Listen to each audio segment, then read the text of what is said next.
ఇది మన దేశ పరిస్థితి, మన రాష్ట్ర పరిస్థితి. చంద్రబాబు నాయుడు గారు 75 సంవత్సరాల్లో మీకు ఇంకా ముఖ్యమంత్రి పని చేయడం వస్తుందా? రాజీనామా చేయొచ్చు కదా.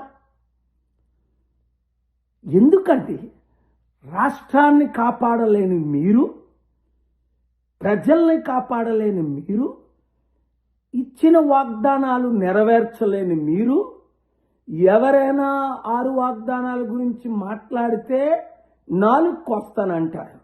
నేను నోరిప్పి కేసులు పెట్టి ప్రజల కొరకు, ప్రత్యేక హోదా కొరకు, స్టీల్ ప్లాంట్ కొరకు ఫైట్ చేస్తుంటే నా చారిటీలను దోచుకోవడానికి చంద్రబాబు నాయుడు గారు, మీరు, పవన్ కళ్యాణ్, లోకేష్, రామ్ మాధవ్, ఆ బీజేపీ ప్లాన్లన్నీ నాకు తెలుసు.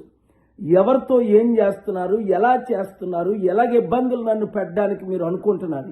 ఏది ఏమైనా గుర్తుంచుకోండి, 2009లో 7 ఇబ్బందులు పెట్టారు, మస్ అయిపోయారు. నేను ప్రశ్నిస్తుంటాను. నా విశాఖపట్నం ప్రజల కొరకు ఫైట్ చేస్తాను. నా తెలుగు రాష్ట్రాల కొరకు, ఆంధ్రప్రదేశ్, తెలంగాణ కొరకు ఫైట్ చేస్తాను.